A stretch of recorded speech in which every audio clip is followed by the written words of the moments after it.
This is the sheet that we'll be going through together. For those of you that can fill this out electronically, please do so and submit it through Dropbox. For some of you that may have trouble manipulating some of the text boxes that are here, you may want to print this off to hand write it as we go through it together and then send it back to me electronically. Either way, as long as I have some sort of proof and evidence that you have done this, so that way I can give you credit for it. Now let's go ahead and go through this together. Unit 10 is on personality, what it is, where it comes from, how it can be tested. Is it genetic?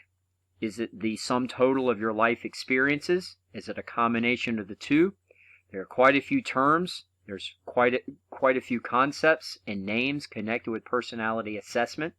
The first one of those names would be Albert Bandura, a name connected with observational, social, vicarious learning, his Bobo the Clown experiment, where kids learn by watching, as indeed we all do. But in addition to that, Albert Bandura is also connected with this personality term, reciprocal determinism, that our personality is reciprocally determined by three factors: behavioral, sociocultural, and self-efficacy. Behavioral, consequences, rewards and punishments. Sociocultural, the environment. And self-efficacy, confidence in your abilities and skills. Now if you look at the image that's on the left, Johnny's report card. Johnny got straight A's. He's riding high. Clearly rewarded for great efforts in the classroom. And you can imagine the home, the family, the environment that he comes from, they probably expect nothing less than the best from him. The confidence that he may have going into a testing environment, a testing scenario. All three of these things blend and interact with one another to form his personality. Similarly, you could scrub his name off of this and put your own name where his once was.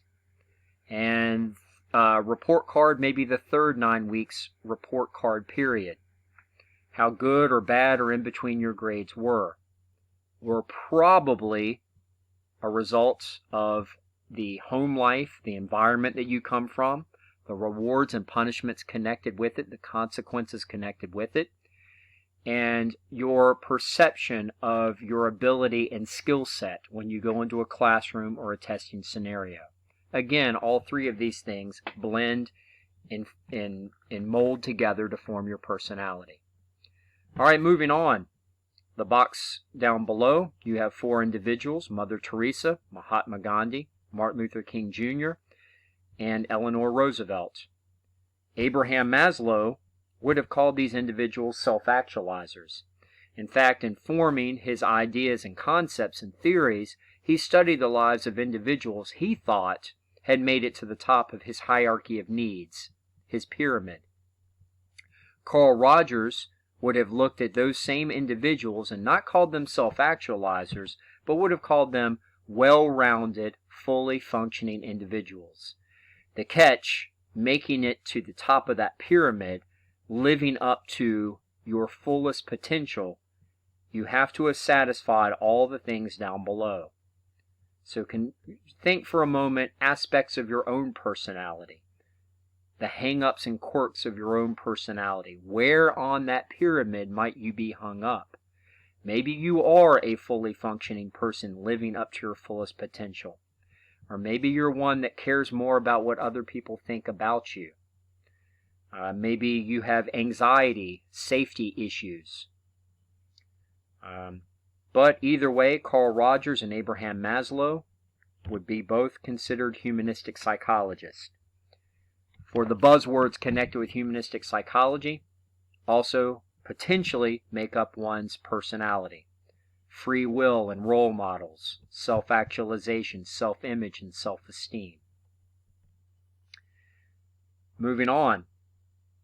Trait psychology. According to trait psychology, your personality is made up of a series of temperaments. These temperaments are genetic. hardwired into you from birth. Trait psychology suggests that your personality is evident even before you were born. Maybe you were the good baby, maybe you were the bad baby, maybe you were the reason why the family line ends with you. There were no children that came after you. But from a trait psychology standpoint, if you notice in the graphic, what are referred to as the Big Five, the mnemonic ocean. O for openness, C for conscientiousness, E for extroversion, A for agreeableness, and N for neuroticism, or emotional stability. These are the 5 categories, or temperaments, if you will, that we all that form our personality. And using Buddy the elf on the left as an illustration, we'll put him under the magnifying glass. Just from the times I've seen this movie, and I imagine most of you have seen it as well, I would put him as scoring very high in the agreeableness category, very helpful, trusting, and empathetic. I would also say that definitely an extrovert, outgoing, warm, seeks adventure, hardworking and dependable, fairly organized, curious, a wide range of interest and independent. And also I would say impulsive, a little on the careless side, somewhat disorganized. And with each one of these, it could easily be a true-false type of statement. It could be a slide scale where one rates oneself or someone else, or multiple choice. Most trait-based assessments are formatted like that. Some trait-based types of tests, the MMPI-2. The MMPI stands for the Minnesota Multiphasic Inventory Test in its second version. There are a couple of them that are written below. One would be given a test like this if there is a need to diagnose a particular type of mental disorder. This is a lengthier version of that. Note all of these would be true-false, but could easily be formatted in a multiple choice scenario. Some of these are very personal questions, and some of them are a little on the odd side. I do not know what drop the handkerchief is, number 70, but number 58, that's a pretty good one there. Everything is turning out just like the prophets of the Bible said that it would. There's one on here that says, let's see, number 27, evil spirits possess me at times. But anyway, that's the disorder test. The one on the right, many of you in class have probably taken one like this before. If you've ever taken a test and it's given you an assortment of letters, the MBTI, Myers-Briggs Type Inventory, is oftentimes used for career placement, for roommate selection. If you look on the other side of the sheet, moving on, these are more of the neo-Freudian approach to personality assessment. Carl Jung was a devout follower of Sigmund Freud, but before they had a very, very historic falling out. Karen Horney, that's how you would pronounce her last name. She also was a neo-Freudian, took Freud's basic ideas of the unconscious and went in different directions with it. But we'll go through Jung first before we look at her. And the person that we're examining would be Mr. Albert Einstein. According to Carl Jung, archetypes contained in our collective unconscious are a guiding force in our personality. Archetypes are ancient symbols. Whether we realize it or not, according to Carl Jung, we are unconsciously motivated by some of these in our lives that we see around, that they're in society, they're in movies, they're in scriptures, they're in books, TV shows, they're all around if you know where to look. This is a list of some of the ones that Carl Jung identified what motivates archetypes of these sorts, and what their core desires are. Now, based on what at least I know about Mr. Albert Einstein, there's at least two archetypes that would apply to him. The magician, knowledge of the fundamental laws of how the world and the universe works, because certainly he was a trendsetter in that arena, and also the sage, the discovery of the truth. But he also had a silly side, and I think the jester may also apply. All right, from the neurotic needs category, according to Karen Horney, neurotic needs are basic needs that, if unfulfilled, will be taken to an extreme. All of us have a need for affection and approval.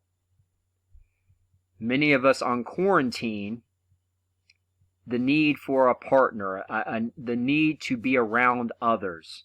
It is very, very difficult to self-isolate at times. A need to be recognized. We all have these needs, but if they go unmet, sometimes we will go above and beyond the call of duty to bring attention to these things. And from Albert Einstein's standpoint, I would say number 8 would apply to him. A perhaps neurotic need for personal achievement. Whether he realized it or not, maybe it was because of earlier events in his life, a diagnosed learning disability that he had, maybe this need to excel in his field, maybe that was a neurotic need. A basic need, unmet, taken to an extreme. All right, the next image here. I have an inferiority complex, but not as good as yours. The name connected with that would be Alfred Adler. And according to him, and the catch with an inferiority complexes are perceived inferiorities that we have, oftentimes unconscious, and sometimes we do things to overcompensate. So somebody with an inferiority complex, maybe they'll act out. Maybe they'll act bigger and badder than they actually are. Those psychologists above, Neo-Freudians, would be connected with psychodynamic psychology. As Neo-Freudians, they focused on the unconscious, but not so much of a focus on sex. If you remember, Sigmund Freud was all about sex. In fact, the stages that he identified were overtly sexual.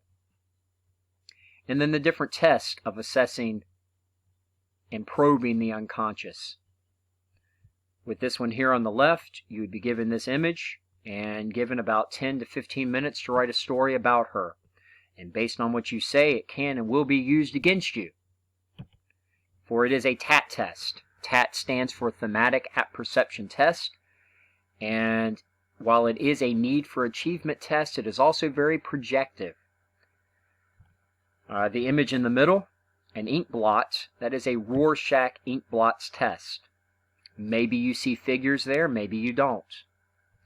And the one on the far right, the piñata talking to the therapist, that would be free association. Free association, you just talk. The first thing that comes to your mind, you just talk.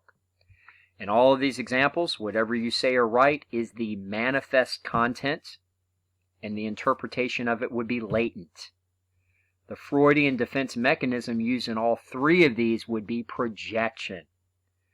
For you do not realize it, but in either what you were saying or what you were writing or what you were identifying in that ink blots test or in the picture test, no matter what you are saying, it does on some level reveal potentially something about your unconscious.